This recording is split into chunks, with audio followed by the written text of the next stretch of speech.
Hello there. Welcome back to Around the Grid and Aston Martin. The start here has been quite rocky. Aston McLaren has given us a little bit of a fight here, but honestly, I think we should be able to eke out the win before the end of the season. There were also a couple of questions last time around, including why I've not gone for some of the new interesting drivers, like Valdez, who is a new gen that we do have. And honestly, we might as well take a quick look at some of the options here. We can see Paris and Bottas both are free agents. Paris is probably retiring as he's not interested. Bottas is actually open to negotiation, so in theory, he would be up for more racing. Verstappen and Leclerc are reaching the high 95s at the moment, so developing well. Show here as well, developing probably a little bit better than you would expect, judging from his current season. But as I mentioned earlier, we do have some interesting talents that also have developed. Among them, we have Piastri is currently 86 rated, kind of giving him a little bit of a resurgence this year. And as mentioned in the comment, Sergio Valdez here, as well as another interesting fellow, Tom Carlson. But Valdez doesn't actually have a drive this time around, and honestly, I would be tempted to give him a reserve seat and try and develop him a little bit more, since he does not have a seat at the moment, and then maybe try and give him, a little bit of a better setup next year. Unfortunately, though, financially, that would be a strain, but he would be a fun driver to develop further, so honestly, it would be nice to get him on a team. Same can actually be said for Carlson here, and honestly, it probably would be better for long term if we did go ahead here and, replace Palou. And since Valdez is actually similarly skilled with his average being 82, it might be something that we do here, but as you can see, cost of break contract alone is 4 million. So maybe not yet, but it could be an interesting thing that we could do. And currently we are also just doing a little bit of design at the moment, as our car, as mentioned, isn't among the best. So we'll see what we can do here. The new rear wing is going to come in before Baku. And I believe that is one of the only things with the addition to suspension that we are missing. So we're getting there with the car. It is probably the best car on the grid, but McLaren is going to give us a little bit of a fight because of the fact that we did, develop them quite strongly last year. They are pretty close to us also if you look at just cornering. Slight advantage in the top speed here by 0.01. A little bit of advantage in DRS, but we're going to get that advantage back with the rear wing and the suspension. And we do have a pretty small but decent advantage in terms of cornering. And, well, cooling is not really a big deal. But yeah, honestly, taking Valdez here would be an interesting move. As he is very young, let's be honest here. Going to driver market and take a look here. Our current reserve, Aaron Dimmond, is not bad either. 77, he's 20 years old. He's not a terrible choice. But I do think that getting Palou and potentially getting actually Carlson as well could be a good thing for like developing drivers for later on in this series. So Valdez here, well, it has been an interesting fellow that we've had a look at before. And honestly, while I think it would be fun to have Palou, I do agree with the sentiment that switching Palou out in order to, develop talent, make things more interesting, could be good.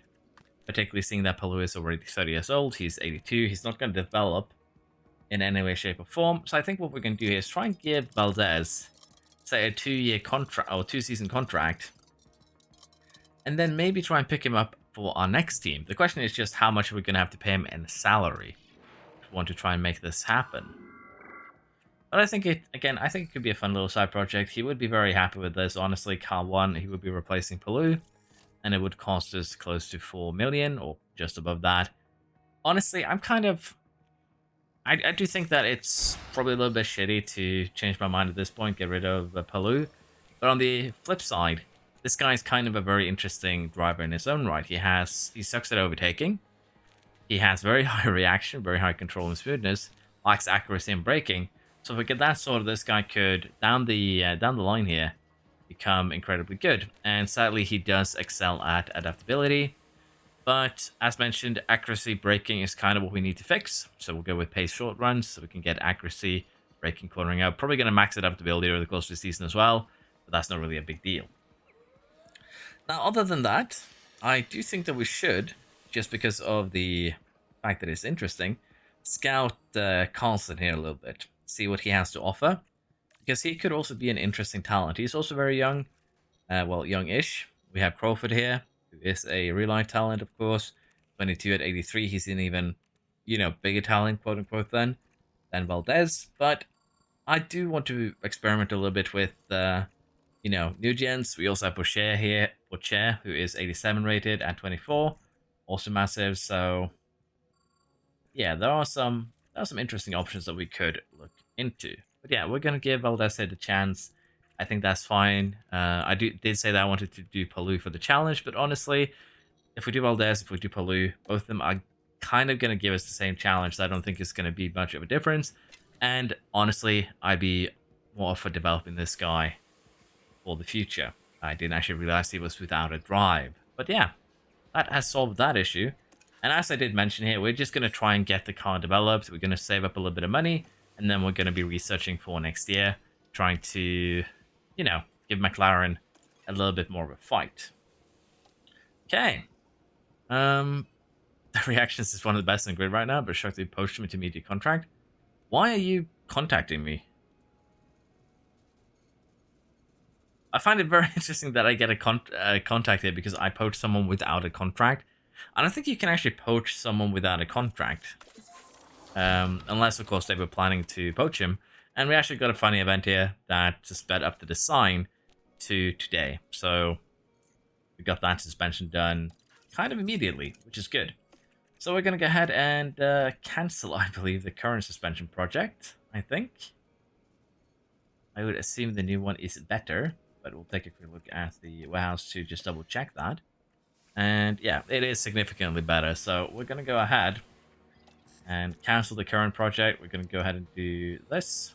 Quantity down to 2. And it's still going to take 5 days, so we're just going to go ahead and cancel it like this. The refund is not going to be available. That's not going to be a big deal because we'll be able to get all the suspensions that we need done before Baku. So everything kind of solved itself here. And with rear wings also being made, we can go ahead and take a look. I believe we are fully sorted here now with parts. We can install the rear wing, which is going to bump us up 12 places in terms of the DRS. Going to make that pretty dominant. Also gives us a little bit of boost there in cornering. And other than that, the only thing as mentioned is this suspension, which is also going to make the cornering even better. But yeah, I think that is us for the most part caught up on parts. We're going to go ahead and manufacture a couple more front wings. But yeah, for the rest of the season, the goal is just going to be to research, keep up with that, whatever research games we end up with, or rather the regulation change, and give ourselves a little bit more of a challenge going into next season.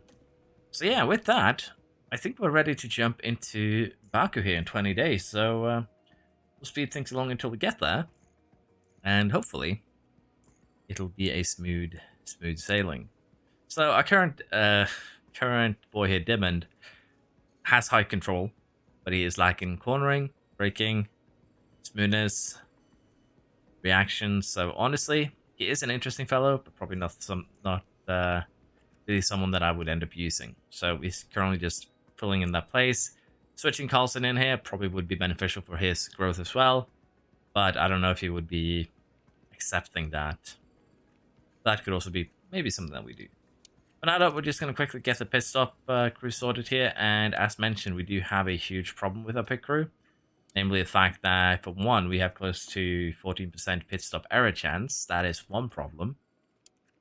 But the secondary problem here is that the AI has been so terrible at handling the pit crew training here that we're down to 3.5 second pit stops.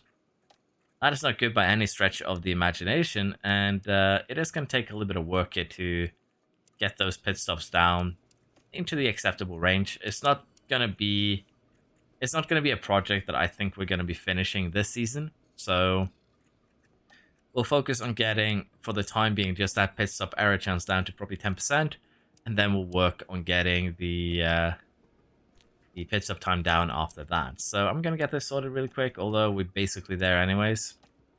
And yeah, I think that is just the best way that we can deal with the current issue, which is, of course, the slow pit stops.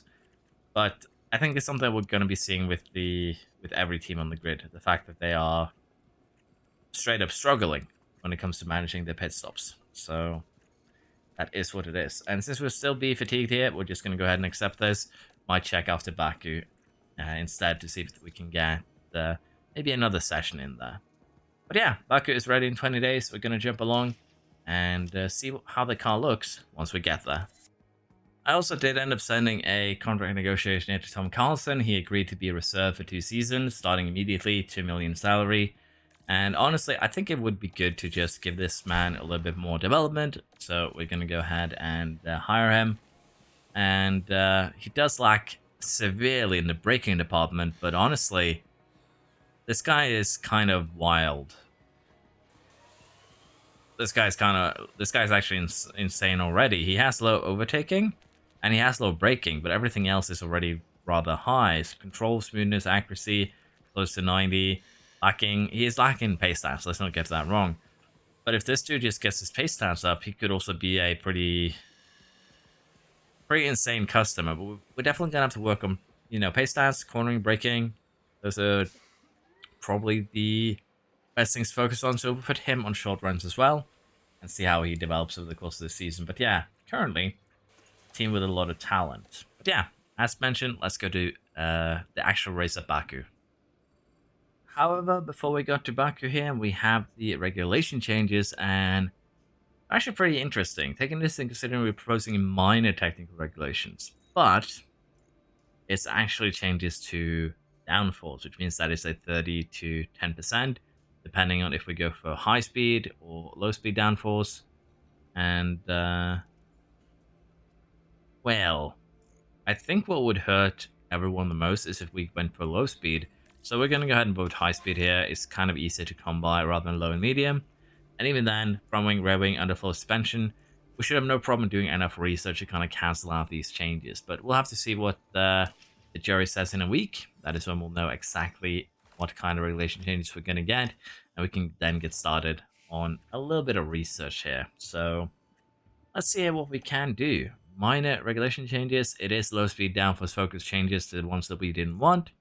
But not much we can do with that. We're just going to have to live with it. And as I mentioned here, we're going to be focusing on kind of sorting this issue. ATR period is in 14 days, but even then, we're going to get started with a little bit of research before that. And we are going to be focusing on, of course, what is getting hit here. Also going to give them a little bit of extra boost to the airflow front, as it is quite an important attribute on your front wing.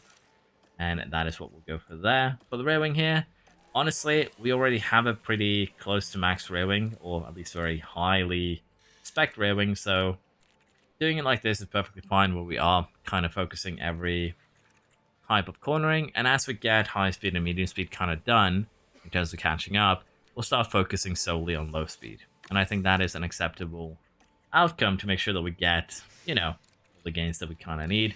And we'll just do the same here for the underfloor, pretty straightforward. And we'll do the same for suspension. And then we'll probably use the CFD periods that we have to boost said parts. And you can already see that the current suspension here is pretty high up there on the brake cooling, 88.84%. So yeah, I think the car is looking very good. We'll do the same here as we did on front wing, get a little bit of airflow front in there, as a little bit of an extra boost. So there we are. Research projects are started. We'll be doing CFD time, CFD in about 40 days. And with that, I believe we are kind of ready for Baku here. We're going to go ahead, though, and put those new suspensions on the cars. And with that, we are now fully upgraded to all the latest components. With that, we want to take a quick look here and see how do we stack up now compared to the rest of the grid. So we're first in everything in terms of velocity, cornering with the exception of dirty air. And while our cooling kind of looks low here with 17, 19, and 18, if we look at a percentage here, 78% dirty air tolerance is more than enough. Cooling at 79 and 73% too is more than good enough. And if we now compare ourselves to McLaren, they do beat us pretty significantly on cooling. And honestly, 88.15% engine cooling is going to allow them to use their components a bit more efficiently than ours. But we have beat them now on top speed. We have a fairly significant advantage in cornering. And honestly, with these advantages, Baku should be a breeze. Let's see if it turns out that way. So we actually got one of the best events in the game right now, which is the extra project capacity here, the design center random event that that kind of gives you 50% extra project, which means we can run every single part. We even have the condition to make it work. But honestly, I think we might go ahead and deny the budget here, mainly because we are lacking money already. We have 4.6 million. It's not going to be a big deal in a couple of races. But let's be honest here, it's not going to change things a lot because we're already researching what is getting hit by regulation changes. But it would be fun to make a bit more of a challenge for the last couple of seasons here. So we're going to go ahead and approve of this budget. And with that, we now have 2 more slots so that we can use for the side pods and also the engine. And honestly, the side pods they do need a little bit of everything, honestly, but they're already fairly balanced. So we'll focus on just getting kind of what we see as the most important stats up a little bit further. And the same here for the chassis, honestly, get that drag reduction and the airflow middle up, and that should help the team going into next year. It's going to cost a little bit extra money what we're doing, but honestly, when you get that event, it's just such a shame to let it go by, particularly when you can actually take advantage of it. So yeah, I do believe that we are going to be able to have a pretty strong season here. We do have a decent car. We'll have to see how well Valdez does, if he does pick up a win or 2. And with that, we're going to head to Baku and see how the car stacks up. So we are ready for the Baku sprint, and we have qualified 1st and 4th with Piastri on the front here, and we have Valdez in 4th place. Now, Albon and Russell is stuck in between, and we also have Tsunoda here. So as you can imagine, that is going to cause a little bit of mayhem, but it should be fine. And honestly here, for Valdez, he is going to have some issues with his confidence for the first few races here, because of course it's a fresh engineer driver pairing, and that does lead to issues with confidence itself. Now, since it's back to sprint, we can basically push all that we want on these soft tires without it being too much of a problem. Maybe if we get Piastri a little bit too far ahead here, we'll just slow him down a little bit, take it calm. But he has already created a 1-second gap to Russell, and we'll have to see what exactly Valdez can pull off here, as he did lose out a little bit to McLaren's, but he's definitely rapid, as he's already getting ready here to get that position back, and he does pull it off. So we'll see. It looks like the car is pretty fast. Look at Valdez is competitive, even with a somewhat bad car and low confidence. We'll see how we do in this sprint. And it didn't take long until we had an incident here with Albon, who has locked up and hit the wall. That is good for our prospect of the season, but it's an unfortunate event, honestly. Leaves us with one less rival to fight in this sprint. But he isn't actually the source of the red flag. There was another incident further back that unfortunately we're not going to get to see the replay of. But I did see that there was cars kind of paraded across the road. Now, I think that these tires haven't actually been used enough that it would be much of a, negative to use fresh ones. So we're actually just going to stick with these kind of used softs. It's not going to be a big deal. Piastri doesn't actually have any fresh softs, which is going to suck a little bit for the race. But we're going to stick with the ones that we have. And as you can see here, Crawford is also out. So he's actually the cause of the red flag. And it happened a little bit further up the track. But we basically had 2 independent incidents happen at the same time, which is pretty weird. I just can't remember that happening before for me. So that's always very, very interesting. But yeah, we are ready now for the restart. Valdez is looking at improving his position. But generally here, we are running as we were. And we'll see if we can snatch a 1-2 here. Unfortunately, I might have celebrated a tad early here, as we can see Piastri in the background having hit the wall. And looks like Tsunoda might be involved somehow, but it is Piastri with the hardest hit here. Is he gonna get locked up into? Oh, that's quite an impact between them. Tsunoda, you little gremlin. So Tsunoda locked up behind us and actually took out Piastri. That's a little bit unfortunate, but the car is retired. We'll have to take a look at the damage after the sprint has finished. But that should be Tsunoda with a kind of a slam dunk penalty, and a bit of an interesting race for us on Sunday, as Piastri is going to have to start the back of the grid order. So yeah, we could definitely have an interesting end to the sprint here. it is 13 out of 17 laps, going to be 14 when they cross the finish line here. Tsunoda is actually pitting, as he does have some front wing damage. Did he damage his tires as well? Can't really see. But he is opting for fresh tires, and that's going to be him too, probably at the back of the grid. Although, as you can see, there was quite a bit of a gap here down to Verstappen. So we'll have to see exactly here where Tsunoda does get released. And it looks very much like he is going to be almost all the way at the back of the grid. Only Maloney behind him. So we're going to have a bit of an interesting fight here on Sunday, where Piastri is going to be a little bit squeezed between the McLarens at the back, and Valdez is going to have basically every chance there is to get himself a race win within his basically first race weekend. So yeah, that's quite interesting. But yeah, the main thing now is, can we get this safety car into the pits before this sprint is over? Because as mentioned, not a lot of laps were remaining by the time we got it on the track. And if it doesn't go in this lap, then it is going to end under the safety car. But we are actually going to get one lap of racing. Safety car in this lap. And I'm very curious here. Is Valdez going to be able to get Russell by the end of this? In terms of tires, Russell has a very, very slight advantage. But honestly, it's so little that it will not matter. We have full energy. We have full everything. Confidence is a concern here. I'll be honest, confidence is actually a huge concern. And well, I would love to ask Valdez here to kind of send it. I'm not going to do that, because the odds are he is going to send it and take himself out. And that would actually be quite sad. I'd honestly be more happy with him finishing second here and just securing himself a good starting point for the full race itself. But the sprint has kind of shown us that Valdez is competitive, although he's not really keeping up with Piastri and Tsunoda. Tsunoda already up to 13th place here, so he's definitely improving. But yeah, no chance here that we are getting Russell by looks of it. We're already half a second behind.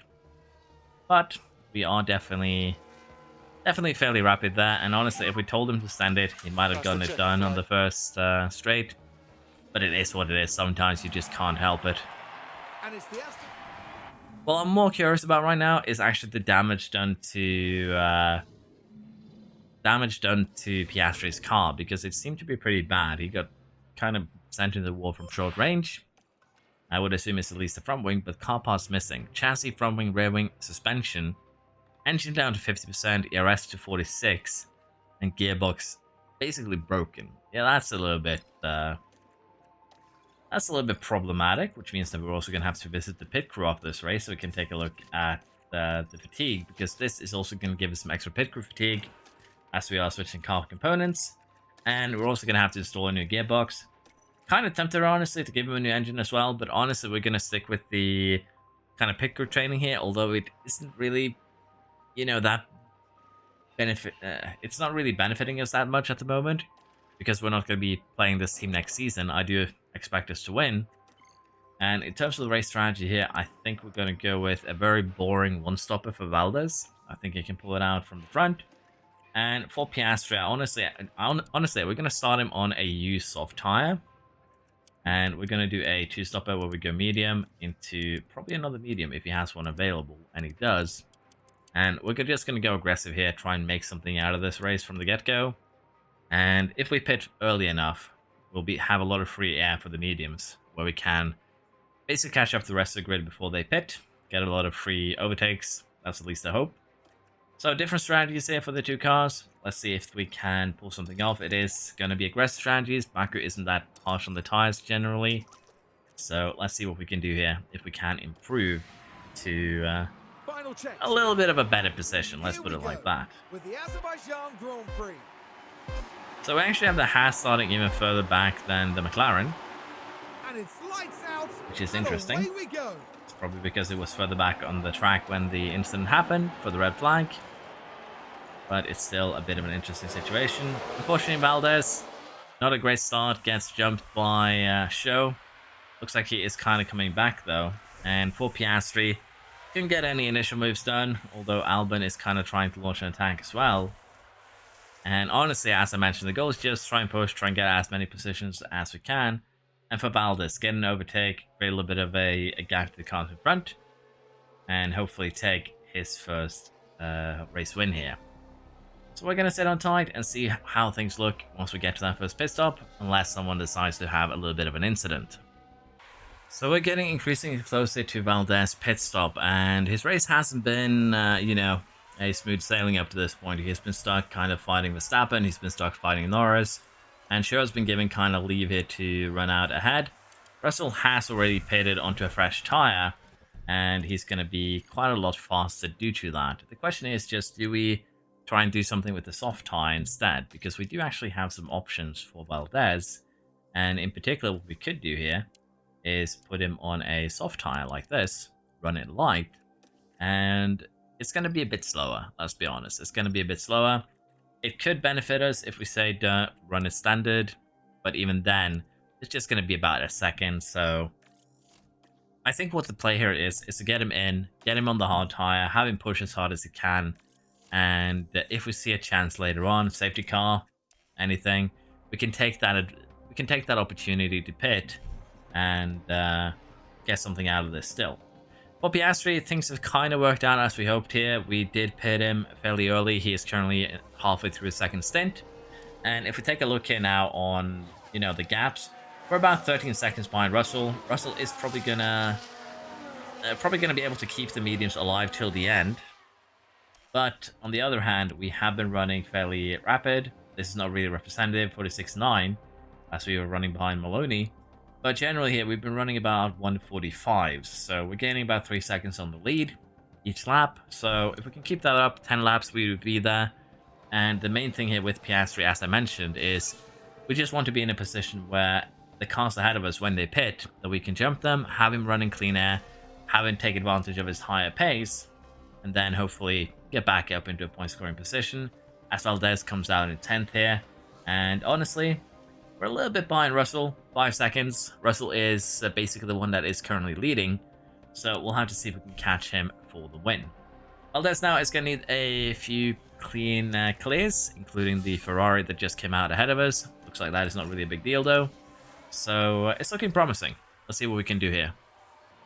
So we're getting closer to Piastri's final pit stop. There is 16 laps remaining, and honestly, we're going to have to pit him this lap for the medium tire, which unfortunately is most likely going to cost him quite a few positions, but there's really nothing we can do about that. We have to kind of hit it here, and as you can see, most cars are done with all their stops, so it's going to be how many places Piastri can make up after his pit stop. Valdez is still fighting a show. It's kind of been a little bit back and forth here, can't really break the toe, and then we get re-overtaken. And that is, of course, having an effect on his race and his ability to chase down Norris and Russell. But with just 3.5 seconds here, it's still everyone's game. And Piastri is currently trying to get his pit stop done. It's a slow pit stop, 5.4 seconds. That's going to slow him down even further. And we're now back into the back of the pack here at 16th place. But we're going to go very aggressive on these tires. And honestly, we should have a bit of a tire advantage towards the end here. And with there not being really many DRS trains and 1 and 2 seconds gaps, I do believe Piastri can make it back in front at one point. So let's see what Valdez can do. Let's see what Piastri can do. We are still hoping for a race win from Valdez. We're still hoping for some good points from Piastri. With 7 laps remaining here, Piastri has made it back up into the points, and Valdez has caught up to the cars in the lead. Currently, we're kind of managing as best as we can here to stay within DRS while recharging and saving a little bit of tire. And it looks like we're going to have a slight tire advantage towards the end here. We still need to try and get as much energy, fuel, and tire really now we can to get things done.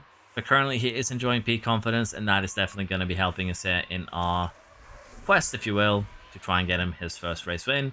And Piastri is just zooming past Ocon there, up into 9th place here. And we'll have to see how much further up he can get this race. 43.4 that last lap, which is a couple of seconds faster than Verstappen, 3 seconds faster than Show. So yeah, with 6 laps here, you can still catch potentially Tsunoda, potentially Sainz, maybe not Verstappen. That might be a little bit too much to hope for. But there are definitely potential there for something a little bit better than 9th place. A gap is starting to form for Valdez and Norris here, and with that, we're going to try and make our move. If we can get past Russell here on this lap, that would be amazing because he is losing out a lot here in terms of time to Norris. So we kind of need to try and get it done here if we can. That would be amazing. We're a little bit probably too far back here to really launch a proper attack, but we can at least get a little bit closer and try and follow him quite aggressively this lap, and then try and, as mentioned, chase down Norris here, who has snatched the lead at the moment. Piastri is 3 seconds off Tsunoda, and as mentioned, is running a couple laps faster than most of the cars in front, with the exception of Norris, who put basically a blister of a lap last round. And let's see what we can do. Valdez will have to get the overtake done, I think, on this lap if we want to have any chance, although we still have plenty of laps to play with. We are losing a lot of time at the moment, and that is the main concern. But on the other hand, Russell is making his way back into DRS range, and that could be our cue to slow down a little bit, harvest again. But I think we are going to try and launch a little bit of an attack right now, put a little bit of pressure on, and if we can sail behind Russell, we might be able to get a little bit of a helping hand. And currently we are leaving Show behind, but we're also getting in danger of getting left behind ourselves, so it's not all good. Piastri is looking very well, caught up to Tsunoda. Let's see if we can get him, Sainz, and as I mentioned, maybe Verstappen by the end of this. With 3 laps to go, this lap is probably going to be our best chance to get a move done. We're very close to Russell here. Both Russell and Norris have been fighting quite a bit, so they would have used energy. We're currently pushing fuel to make it a little bit more likely that we can get this move done. The problem, of course, is the fact that it is a DRS train, but we have a lot of energy. And with that, we should be able to potentially here cause a little bit of mayhem. We're going to go ahead and gamble on high overtake aggression on this straight. As long as we can get one of them, I would be very, very happy. Looks like we are probably not going to get that done. Maybe, just maybe we get Russell. And honestly, that is really, really good, because getting Russell means we're now second in that DRS train. And with the last lap looming ahead of us, we should be able to get that overtake done within the DRS zones available to us. Now for Piastri here, we're probably going to save energy and do the same, launch an attack towards the end. But he too looks very likely here to get potentially Verstappen. So all in all, both the boys here have done a good job so far. Now all that we need to do is keep it going till the end of the race. We might even get the overtake done now, and tire advantage is becoming more and more apparent, as you can see. Alright, so for Valdez, we're going to go deploy, we're going to go push. And for Piastri, we're going to do the same once he gets here. So honestly, just go deploy right now. Be good. And Valdez has a really, really good starting point here to just send it and get past Norris. And he does do just that. So we're going to use the rest of the energy here to play a little bit defensively as we get towards the main straight for the finish. And for Piastri, unfortunately, looks like he couldn't get the move done for him. Just a little too many cars there, unfortunately. But the Ferrari is still going to be a little bit of a drag race. The drag race that Piastri is going to win. So there's still opportunities here. Verstappen could be gotten on the final straight. Sweet. Good job, mate. Now, for Valdez here, we're going to focus a little bit on him because he is leading. It could be his first race win in his first race for us, which would be amazing. A little bit helped by the Ghost of Fate, of course. But the energy here is a tad concerning, as you might understand, as Piastri actually gets an overtake on Verstappen. Let's take a quick look here. As they arrived at turn 12. You see, drag racing into the castle, he is. That's a risky overtake location, but he pulled it off. And for Valdez now, he is actually still in danger of the Ferrari. Is it going to be a photo finish? He does win it, 10 to the car behind. And for Piastri, we could have a similar scenario here. But Valdez wins, Norris second, Russell third, then we have Show, and then we have Piastri going over the line. And with that, I think we can be very, very happy with this kind of comeback from this race. Probably a little bit more hard fought than we'd like, but it should be good. And for Piastri, we'll have to see what we do. We might switch out the engines a little bit early here to have a little bit of an advantage What an next few excellent performance races. from the Aston Martin. But I think we're fine with just using the pass, basically wearing the pass down as much as possible in order to try and improve our pit crew. I think that's going to help us long term. To be fair though, improving the pit crew isn't really that much of a big deal because the pit crew is pretty bad, let's be honest. So I'm a little bit unsure how I want to do this. We could go back to switching components, basically fresh components for quali and the race, use one component for practice. It wouldn't really have that much of an impact on the pit crew fatigue. So we might switch over to that. We'll have to see. A little bit undecided, particularly because just how bad the pit crew actually is. Now, honestly, if this was reality, Valdez being picked up instead of Palou and him basically outscoring him over the course of one race weekend, probably would garner him some, praise. But yeah, he's half the points of Piastri right now, which is interesting. Yeah, shed first. See if we can keep this season going. But honestly, I think we have a good chance of winning this year. With that said, we have the next race coming up in Miami pretty soon. So I'm going to go ahead and kind of get sorted with the components that got damaged. And then we'll prep for Miami proper. Let's see how we do there. As we're nearing the end of the Miami Grand Prix, we have a safety car as Gasly has crashed out. That should basically settle Miami here. That's a weird crash, but yeah, that's basically settles Miami as there's just 3 laps to go. Piastri and Valdez are looking very, very good. We are in a 1-2 position. It's been a fairly smooth race here. We've actually pitted Piastri an extra time to get fastest lap, and even then, he is a good 17 seconds ahead here of Valdez. So Following the delta, okay? Piastri being a little bit of a monster. We also do have Tsunoda and Albon in 3rd and 5th, so the McLarens are still doing pretty good. Unfortunately, the Ferraris are 8th and 10th, haven't really been had a good showing here. But yeah, it basically ensures that we're going to be finishing 1st and 2nd, as I don't believe there's any way this safety car is going to be released to do another lap. And yeah, we are doing the final lap by a safety car. 1st and 2nd go to our team. Let's see how we do in the next race, which I believe is in Italy. Let's see if we can get another 1-2 over there. Italy offered us a very smooth sailing race into a 1-2 finish for Piastri and Valdez as we head into Monaco. So Monaco was going reasonably well up to this point where Haas has pulled off some witchcraft. As you can see, this Haas is, not only is it sideways, but it's eating the floor. And to make matters worse, it has been devoured by, well, the pavement at this point.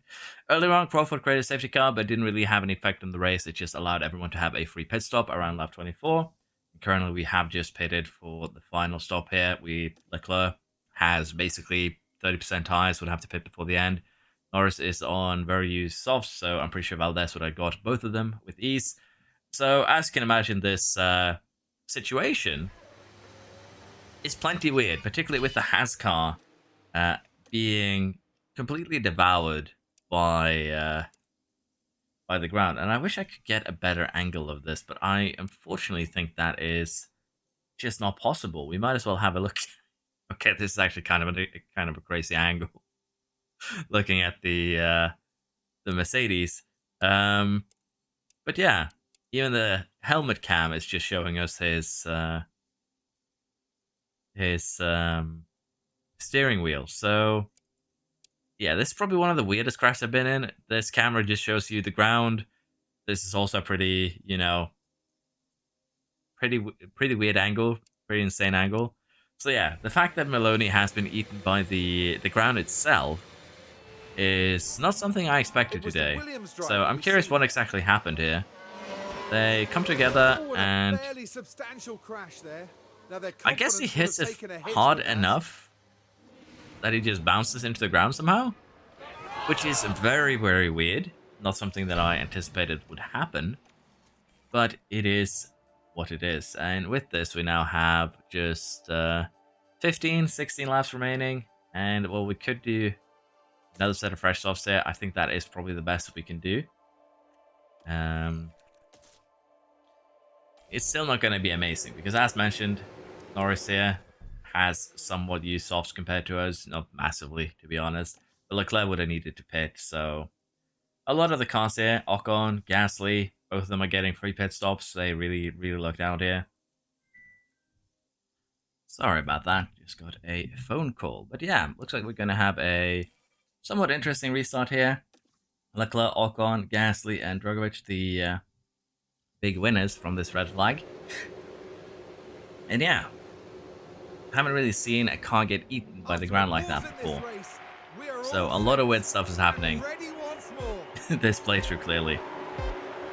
Now, we are going to have to see what we can do here. I do believe that we can run basically full attack till the end. For Piastri, it's basically just get a clean getaway, create a little bit of a gap to second and third, and then for Valdez, he's just going to have to try and do the best that he can with the current situation, because there's no other way around it. And I'm curious here, can we run full attack till the end? Would that be viable? And it's not really very viable. We're going to be going down to 25% or so if we do this. So what I think we do is that we run attack for the first lap. We take care of our tires for the next 10 or so while not getting too far behind the rest of the grid. And then we try and make something happen. We'll have to see what Valdez can do here. If he loses a position to Verstappen, that would be terrible. And it does kind of look like that might happen, but we do have better speed up the hill, so we do survive in fourth place there. But yeah, doing a little bit aggressive on this first lap is probably what we would like to do, and then take better care of our tires as if we can't get the move done. And then as we get closer and closer to having the better tires than Leclerc and Norris, get that DRS train a little bit more separated, we'll try and make some moves towards the end. I think that is the best play that we can do here, honestly. And we might even be able to make a move on Leclerc now, as we are incredibly close. So I'm going to go ahead and give him high overtake aggression for this main straight, and see if we can maybe send a happy little launch, but unfortunately it doesn't seem like we have enough speed to pull that off, particularly when both cars are running full attack. So I think what we do here, we turn him back down, we go ahead and we run the tires on light for the time being. We turn him back to neutral on the energy usage. And for Piastri, as mentioned, we need him to create a little bit of a gap. As long as Valdez stays within DRS of the cars in front, I'll be very, very happy. And honestly, we'll be getting tire advantage the longer this keeps on going on. So I'm not too concerned, but it does seem like everyone is still running fairly aggressive, so maybe turn them up to standard. Don't want to lose out a position here to Verstappen due to us being a little bit too careful. And honestly, they are still incredibly aggressive up front, so maybe we'll have to just run aggressive till the end here. That does seem to be potentially what we have to do. But yeah, let's see if we can get Valdez back up into second place. And we are ready to try our first overtake here. Unfortunately, couldn't make that one stick, but we are running close enough here to Leclerc that I don't think it's going to be much of a problem, as long as we put the aggression up a little bit. And honestly, we do have not as much energy as we'd like here, but we are going to go high overtake aggression. We are going to go ahead and give energy. And with that, I think Valdez now will be able to get the overtake done, although we do use all of our energy in the process. And with just 5 laps remaining here, 6 laps remaining, we can go ahead and keep on running full attack while we recharge and try and chase down Norris. We still have similar tires to the cars around us, so it's not really a big deal to burn a little bit extra here in our chase, so to speak, to get Norris here. Going back to neutral for a little bit here, as Leclerc is still potentially a threat, so we'll try and recharge for everything but the main straight and see if we can get Norris as well. With just soon to be 3 laps remaining here, we are getting ready for our first attack on Norris. We aren't really super close as we were with Leclerc, but we are close enough. I think that an attack is viable. That is exactly what we're going to try and get done here on the straight. And we were a little bit too far back there, but honestly, with a full battery, I think we are going to run deploy just so we can stay with him. We've already created a 2-second gap to Leclerc. And the fight here for us now is just going to be with Norris. Can we get Norris before the end of this? And can we also ensure that Piastri does not run out of fuel out front, because that would be quite embarrassing. So here we are, we're ready for the second attack. We have high overtake aggression still. So let's see if we can get enough speed this time around that we can get the move done. And while we are running side by side, I think we are going to eke out with the inside corners now the lead over the Ferrari. But the Ferrari is still going to be fairly quick here. And Valdez is still not out of the woods yet. He could very well get re-overtaken by Norris. So what we need to do now is just use probably all of our energy, all of our remaining energy, if you will, to make sure that Norris does not get us on the straight. It's probably going to be the last overtaking opportunity. And we've already created a pretty healthy gap here. So we're just going to push. And that should be Monaco 1-2. So while we had that very weird incident with the red flag, we do still manage to turn it back into a 1-2, like we did in Emilia Romagna. And honestly, it looks like we are going to have a very, very simple season ahead of us. So unless we have any freak accidents like this race, I think I'm going to try and condense the rest of this season into the video. Let's see how much of it I get done though, because being overly ambitious is a bad trait of mine. But yeah, let's see how we do. 1-2 here at Monaco. We'll have a look at the standings, I think, because we are currently very, very stable. We are kind of also running away with it, which is kind of why I want to get this season done in its entirety in one video if possible. And yeah, a 1-2 here. Very good. Piastri started third. Valdez started in first. He had a better qualifying. But all in all, a 1-2 for the team. Piastri now with 50 points down to Norris. And Valdez has almost already secured his second place. Now, we have almost twice the points of Ferrari and McLaren, so basically we are already kind of running away with it. And because of that, as I mentioned, we're going to try and just cram as much of this season into this video as we can, because we are doing very, very well. Now, I'm also going to do research, of course, but I think I'm just going to add it to a summary at the end. The goal is going to be like we usually do, which is to beat all of the regulation changes, then add a little extra probably, even though we are going to have to fight Aston Martin next year. So I think that is going to be the goal there. Skip sponsor obligations. Sure, we'll skip it because we have the Spanish GP in 4 days. Hopefully we can hit it, you know, on a time we don't have a race weekend. So let's see what we can do there. Chassis research has completed, and because we have the design boost, we're going to go ahead and do another one. Focus on airflow for the most part, because that is kind of what the AI is bad at. Drag reduction and airflow, focusing that. And as mentioned, we are going to do a lot of research, but I think I'd rather just summarize what we've done at the end of the year. We are going to be focusing quite a lot on basically everything. But yeah, I think it's better to just summarize it at the end rather than have a lot of choppy bits where I kind of explain what I've done.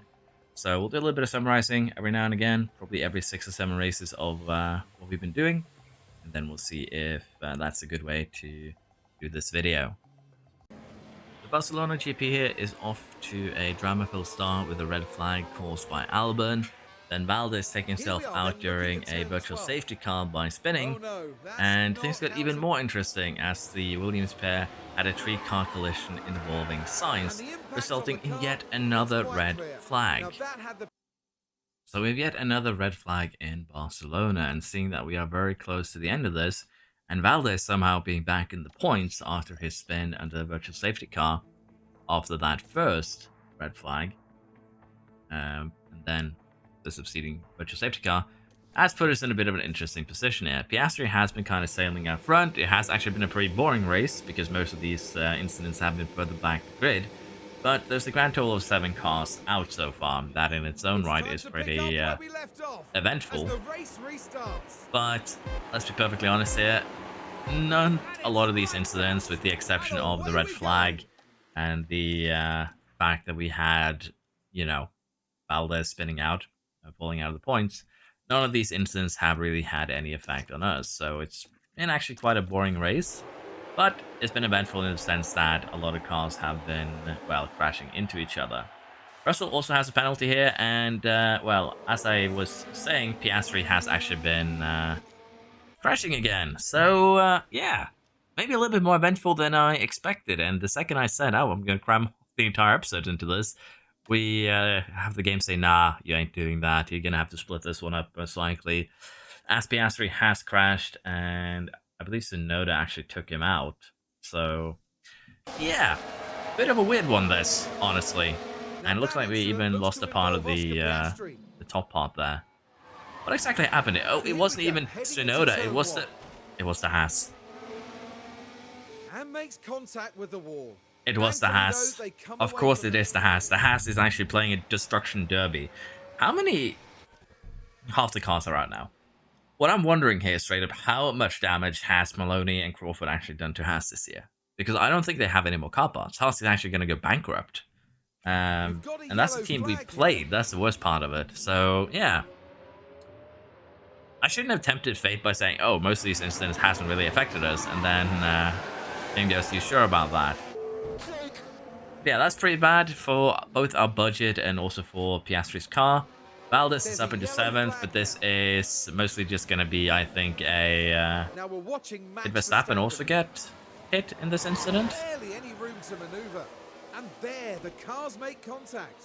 And that won't do their confidence. There was a... yeah, he also sailed out, so he might also have a little bit of damage here. Nah, he looks fine. This is, you know, mayhem. It is, I would assume, a safety car till the end. Investigation between Verstappen and Valdez, so we could even get pushed back into 10th. Crawford with a 10-second penalty. It is a virtual safety car, I believe. Yeah, this is just a very, very weird scenario altogether, and Russell here might actually lose out on a podium.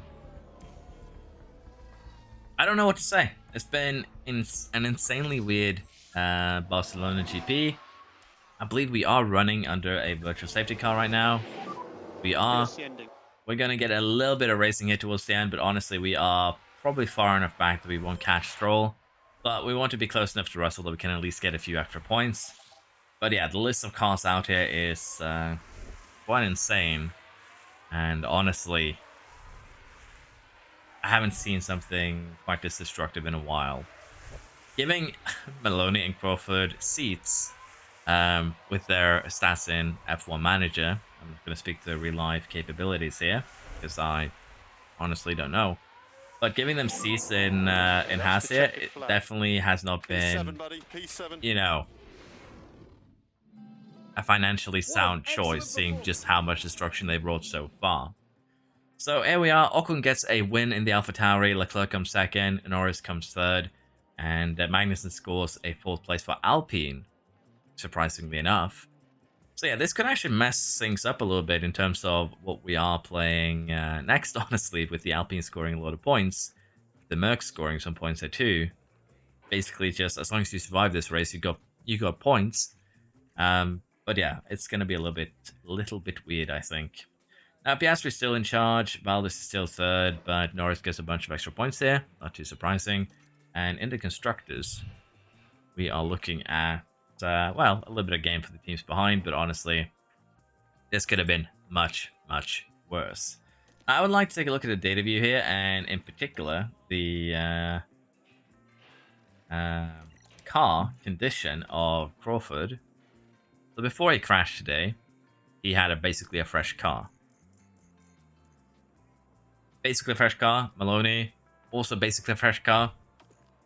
Which kind of translates into both of them have been crashing a lot, honestly. So, yeah. I don't know how we're going to do this. I just want to have a look at the events here, because it kind of needs to be shown. So there was a couple of yellow flags from just cars running wide. We had our first little crash here, just a slight hit in the wall. And yeah, first red flag. Then we have second red flag. I'm kind of surprised we didn't get a 3rd red flag here, but it is what it is. Yeah, faster pit stop. We are definitely not winning that one, so we'll have to try and get the time down a little bit. But honestly, I think the best thing we can do in terms of performance here is not really get the pit stop times down. It's going to be to switch components back and forth to get a little bit extra performance out of our components rather than our pit crew, because we are on course to win this season, and honestly, I don't see that changing anytime soon. Now, because we have a bunch of research projects finishing, namely we had just suspension, we're going to get underfloor revving front wing done, going to go ahead and show those research projects because it's just going to make things a little bit easier. And we have 11 days to get prepped for the Canadian Grand Prix, which is potentially going to be a little bit of a difficult thing to do. We are missing front wings, and well, we can install both in the cars. We can manufacture a couple of new ones. We do have a lot of manufacturing slots, so I don't think that's one that's going to be a big deal. Underfloor suspension. Can we actually... Yeah, we don't have enough suspensions currently, but we are manufacturing new ones. Not really a big deal. And here we are missing a chassis. Go ahead and install. We're manufacturing a new one there as well.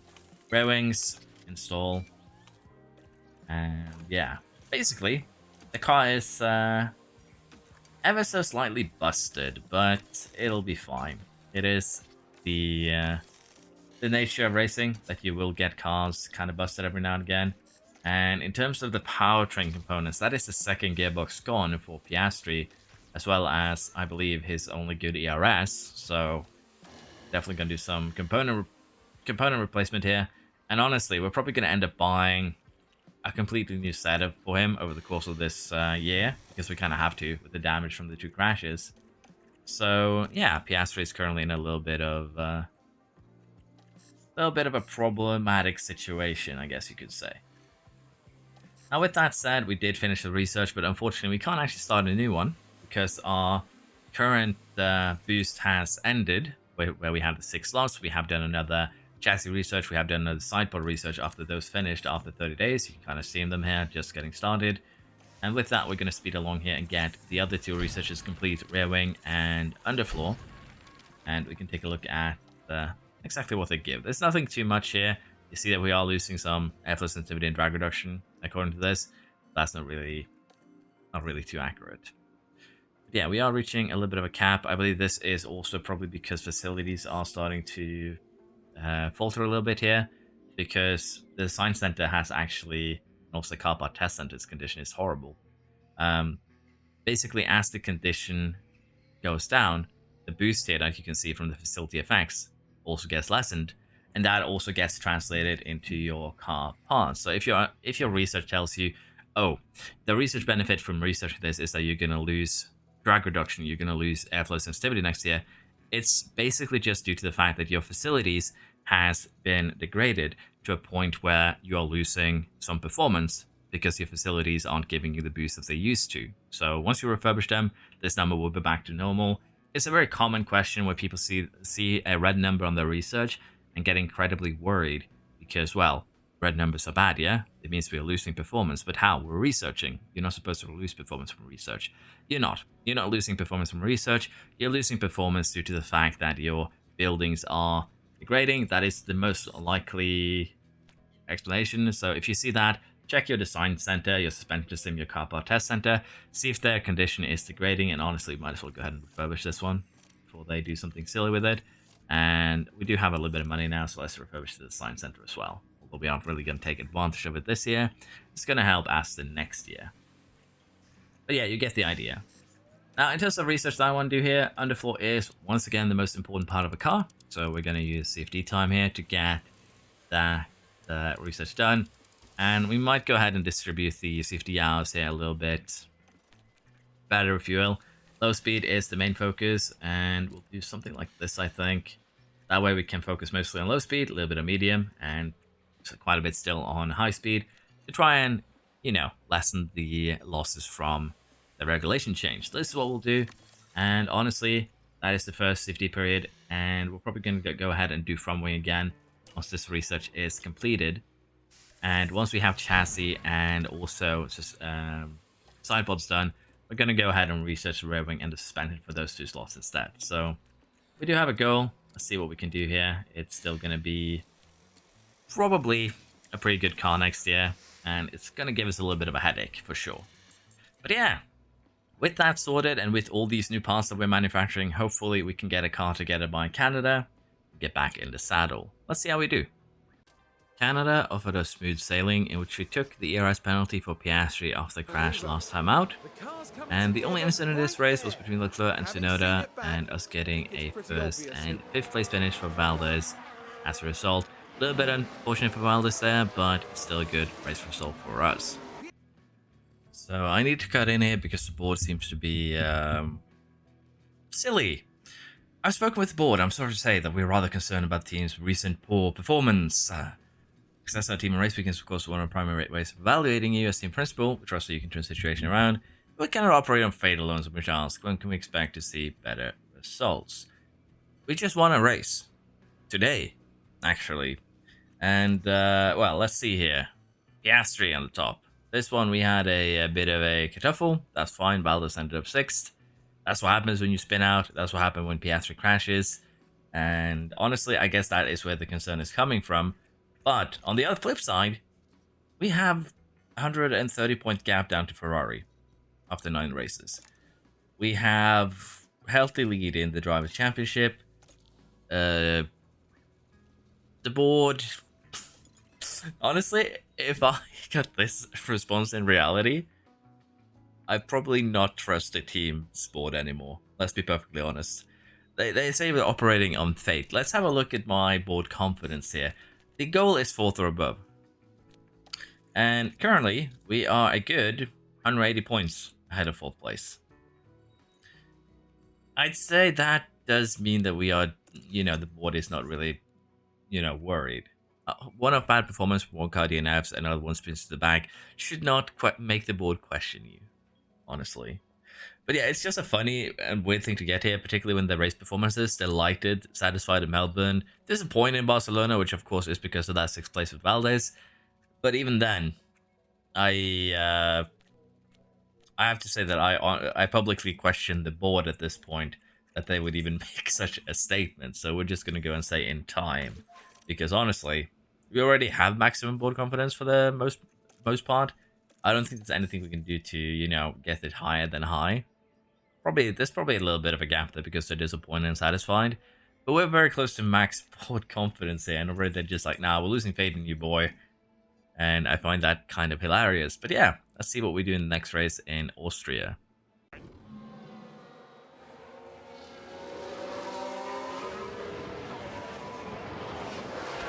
Oh, that's quite an impact between them. So as you just saw, we've had a bit of an incident here with Piastri, where he gets locked up and taken out Russell, which is probably going to land him a penalty. Luckily, I don't think we received any huge damage to our powertrain components, but it is yet another crash this season for Piastri, which is worrisome. Front wing major damage, minor damage to chassis, which means that we are going to be pitting here, basically immediately to replace that front wing.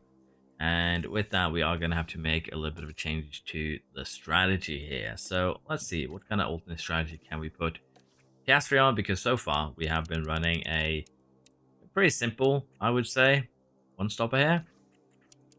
And honestly, a little bit unsure what would be a good way of doing things here. I think maybe this is the best option we have available to us with the tires that we do have.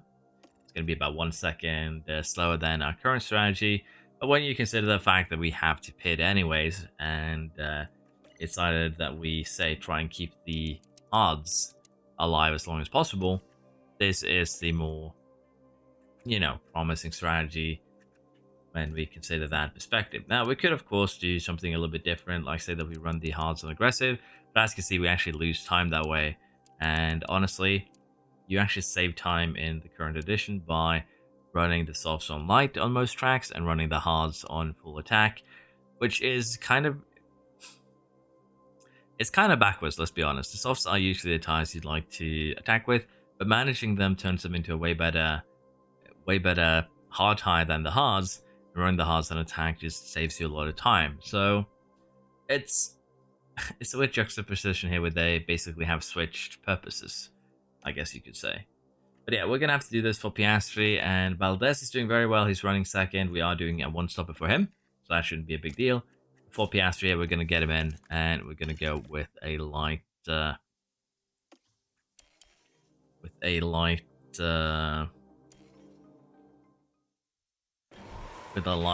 tire usage. But unfortunately, I think we are actually going to have to do one more lap before we can even pit, because we actually crashed just before the pit entry. So that sucks for Piastri. Gonna have to do one more lap, which is gonna, of course, lose us a lot more time. And honestly, it's going to be a little bit challenging here to get him back in the points. We're going to have to serve a 5-second penalty, which is not a shock. We did crash. So Valdez here versus Tsunoda is going to be the fight today. We have Albon and Tsunoda, as mentioned, right behind us. And with that, we're actually getting into more of a fighting position, I dare say, with the McLarens. They did do well at Austria. We did get beat out there because, well, he got lucky with a virtual safety car. But it is what it is. We just have to deal with the situation. It was poorly planned, and we are serving a penalty now. Yeah. No, we did not serve our penalty. We switched front wings. That's what happened. I guess it'll just get added to the time after the race here, unfortunately. So very low confidence, which is going to, of course, compound the issues. But we're going to have to try and just make the best out of this. We are a good 30 seconds or so behind 18th place, and almost 40, well, more than 40 seconds away from the points. Let's see if we can turn this around. So we just had another incident here involving Ocon and the Alfa Romeo. And the question here, is this going to be a big incident? No. Just a little bit of line touching, but still, if we get a couple more incidents here, and potentially an incident that creates a safety car, or, you know, virtual safety car, we would still have a bit of a chance. We currently have Valdez push everything he has now in order to, well, try and not get jumped by too many cars over the course of these pit stops. Let's see what we can do here. We are getting increasingly closer to the end of the Grand Prix, and Valdez has done an amazing job here. He's 7.2 seconds ahead of Pocher, who is currently on the podium, but Albon and Sainz is going to be battling him till the end. Now, Tsunoda had a little bit of a touch and squeeze with another car and received the penalty for it. Nothing too major, but it has put him out of contention. And Piastri is still down in 17th and still pretty far away from the points, but 13 seconds with 3 laps to go. Probably a little bit too much to hope for, so it is a bit unfortunate, but that crash definitely did ruin his race somewhat. And honestly, even if we were to use fuel here, it's not really gonna matter much at all. And once again, we are kind of winning this just because we have managed our tires better than our opponents here, taking better care of them. As for Cher, Sainz, and Albon here as well, honestly, every single hard runner is getting to a point where the tires are kind of dying. And the same can be said there for Tsunoda. That scrape he was in has definitely not done him any favors in terms of his tires. And we apparently have had another incident here on the last lap. And it is the cars hunting for points. Are they going to take out the McLaren? No, he just gets a little scrape there, so nothing too serious. But still, could in theory end up with a bit of a penalty for one of the cars if they're unlucky. But yeah, Valdez should win here, no problem whatsoever. We'll have Piastri out of the points. And honestly, the McLarens have also been kind of unlucky. Whenever Piastri has had a bad showing, the same is kind of applied to the McLarens. In this case, Tsunoda is just falling backwards due to tyre. Same can be said for Lawson. And Norris actually managed to get up into 3rd, while Albon fell down to 5th. So, yeah, McLaren's here. Looks dangerous at times, but they just aren't able to capitalize. Ferraris are probably the more bigger threat altogether. Let us see here now where we stand after the British GP. So Valdez wins, Norris makes it 14 places, Pocher makes up 7. So could argue that Williams is also kind of scary. And it's just a Drivers' Championship now. Valdez moves up to 2nd place. And if he keeps this up, remember, he's done 3 races less than Piastri this season. We could see Piastri straight up getting toppled by the end of this by Valdez, who's just basically catching up purely on the virtue of finishing more races. If we look at Piastri here, he has 1 DNF. Let's face it, he had that. He had this race, which basically, honestly, probably should have just retired him after that incident. Once we saw that we couldn't catch up, and we had that spin in Barcelona that also put him not really out of contention, not really a DNF, you know, but it did put him out of the points. And if you consider the fact that he's had several of those incidents, then you can kind of see that. No, wait, Valdez spun in Barcelona, Piastri crashed out.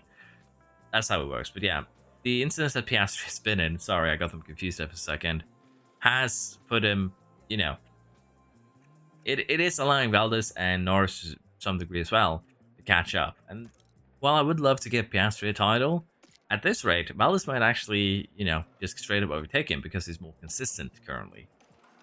So, yeah, it's a bit weird one. We're also giving Carlson a lot of practice, so he's leveling up as well.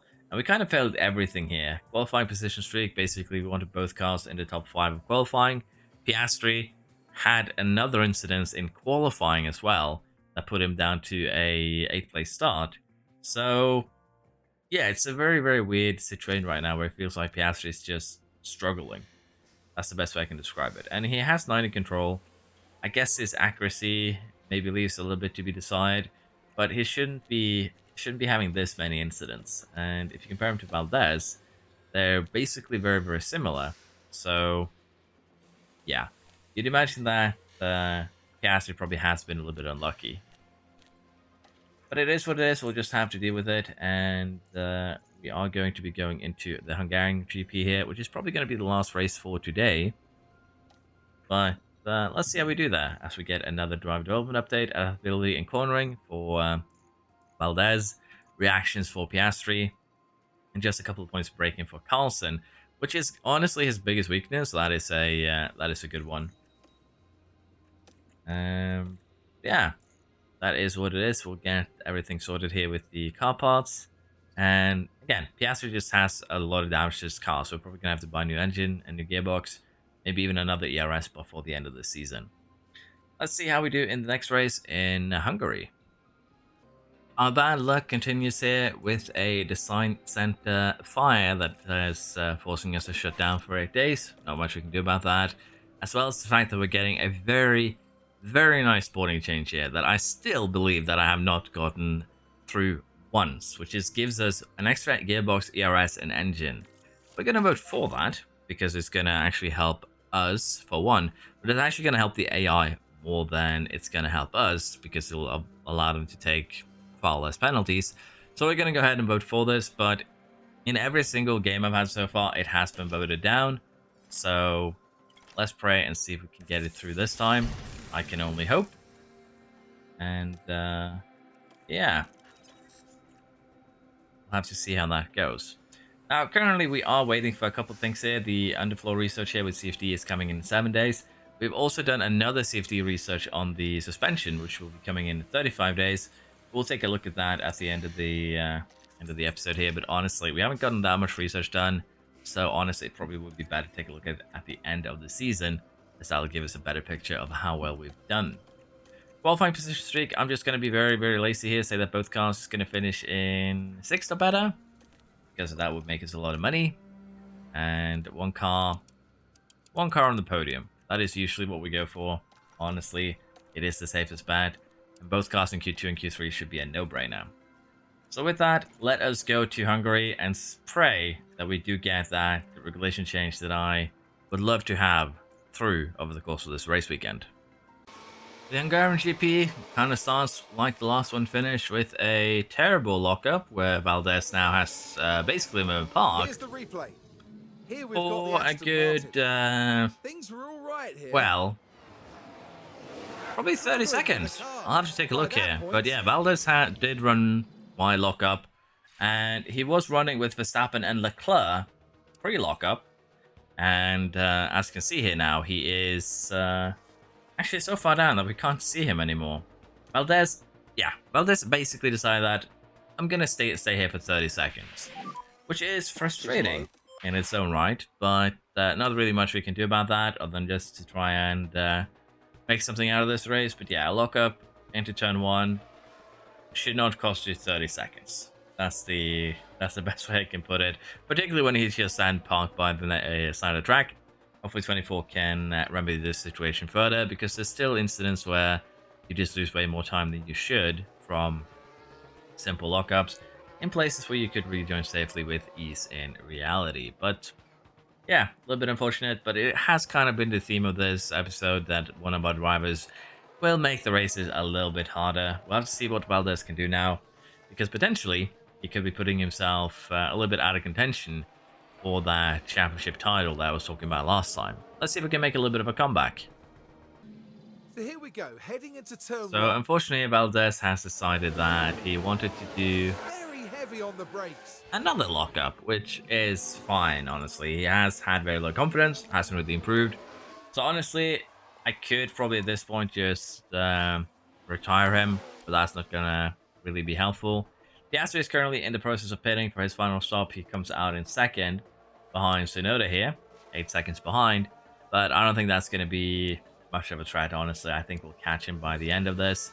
As Valdez now comes in to get his hard tires on, and 8 seconds might be a little bit too much as Tsunoda here. We'll have to see.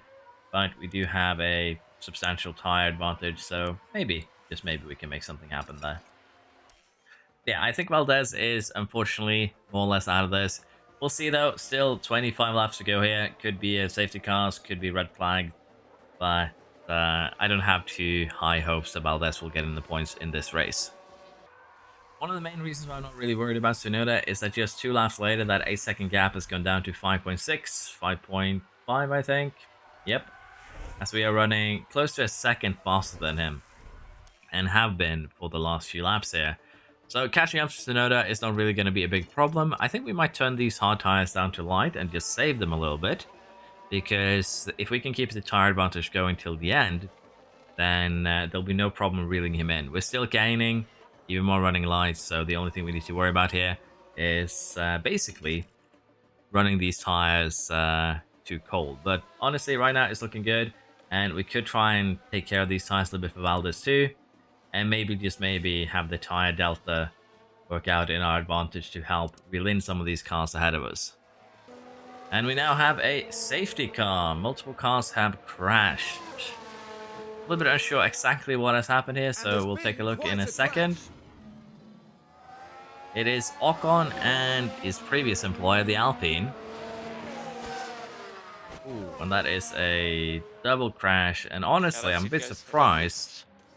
I'm a bit surprised that that isn't just straight up a red flag, as he was parked on the center of the track.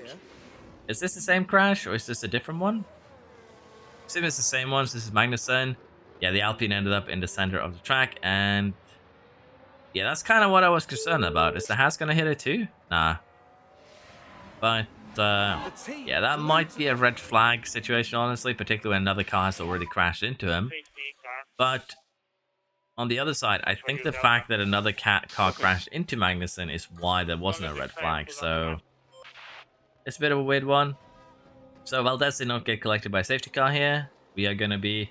Tsunoda has actually elected to pit here onto a medium tire, so that is potentially bad for us, but staying out, I think, was the correct choice, particularly when we have 85% left of his tires. And I still think that we are going to hold the advantage. Valdez, honestly, we probably should pit him onto a different tire, but I don't think we have anything available. We have softs, which could work, honestly. But we're probably a little bit late here with pitting him if we wanted to do that. But let's face it, every car hasn't been collected yet. So let's try it. Let's get him onto a soft tire. Let's have him run light till the end. And that might just be what we need here. We're going to lose the position to Gasly. We are going to have a slow pit stop. But honestly, I think that is kind of what we need. And Crawford is still behind us. So Valdez here will be allowed to get to the back of the grid before the restart. But yeah, potentially poor choice there with Piastri. We'll see though. They can't really push those mediums too hard anyways. And I do believe that even when the restart now happens, we won't really have too many problems just sticking with Tsunoda if he does the overtake. So I still think it's a good choice to just stay out, honestly. But you could make the argument that a better choice would have been to pit. So it's just me being a little bit hopeful that I haven't screwed over Piastri here by forcing him to stay out.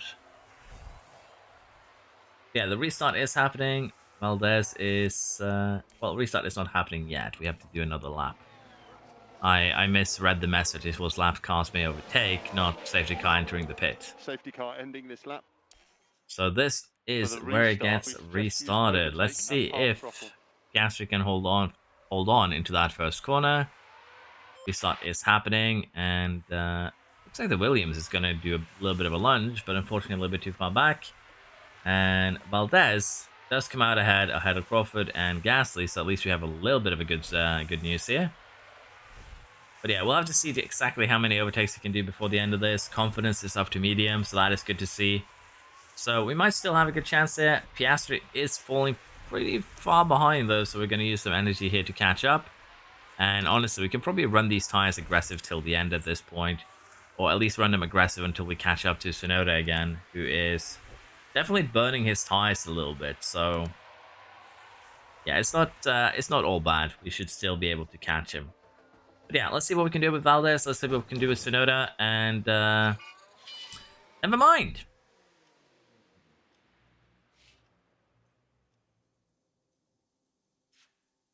Yeah, I'm speechless. I don't even know what happened here because everyone was standing park for a second. Then Gasly here decided to go bowling. I think we do retire Valdez though, because that is basically the railway gone, I would think. And he might even have lost the gearbox. I want to see the replay of that. Here So we've got the Aston Martin. what exactly happened? Because they Barely were any standing room to still. maneuver. You can see that, and then the dunk contact dunk. between the cars, inevitable. And I want to see thankfully, what caused the after stop that, it though, seems the drivers are okay. because that's the one that's the big one. I want to see what caused the initial incident that made the others unable to stop. But yeah, Valdez has retired, and that means we have another car that has gotten a little bit of a beating. So with 11 laps of remaining on the red flag, we're basically going to have, I believe, 10 laps after this. We're going to have to go over to a soft tire. There's just no way around it. But yeah, that was a very, very weird crash. And honestly, all crashes in this video has been very, very weird. The track is ready. Softs for everyone, with one exception.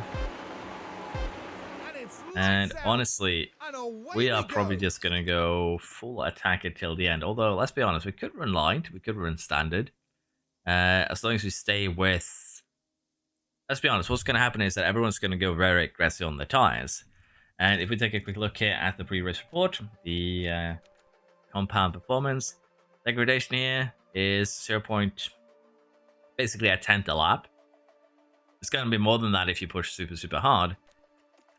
Is it going to be worth it to play safe? Probably not. Let's see if we can just stay ahead or overtake Tsunoda immediately with Piastri. And what happened is actually the reverse of that. We're getting a little bit of a danger there. Why is Crawford getting punished? I guess it did hit, Valdez first, but he had a very light touch compared to Gasly, bumping him hard enough to hit the car in front.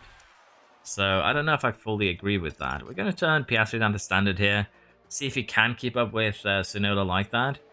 Because again, just having a tire advantage here in the last like 2 laps is going to be huge. So running standard is not bad if we are keeping up with Tsunoda. And it looks like we are just about going to be able to do that with energy usage. So we might need to turn up to aggressive here. And maybe even full attack again. Because Tsunoda is going very aggressive here, and I can't give him too much of a breathing space. Which I might have already done here now with Porsche getting DRS. So yeah, we might need to turn up the aggression on Piastri. Although it should be fine with DRS now of our own. And that should be enough to close the gap to Tsunoda. So we can now start doing a little bit of attacking of our own. And I do believe that we can get the overtake done now on the straight. That shouldn't be too difficult. We still have a little bit of energy that we can use. And with that, the overtake is done. Then we can try and create a little bit of a gap here. But honestly, this fight is probably going to go a little bit back and forth with the DRS switches till the end. So what we kind of need to do is probably just save up a little bit more of a battery. But looks like we are safe on this lap at least. So let's jump a couple laps forwards and see if we can hold on till the end. We're getting very close to the end of this race, and Tsunoda almost got the overtake done, but I believe we have enough of a gap here that it's not a concern on this lap. And if we do survive this lap without Tsunoda getting the overtake done, we're just going to go ahead now and actually start using our energy, because if we get overtaken on the main straight of the final lap, I don't see us getting that position back. So deploying energy here is to extend the gap to Tsunoda, and by extending that gap, we kind of protect ourselves from a potential overtake.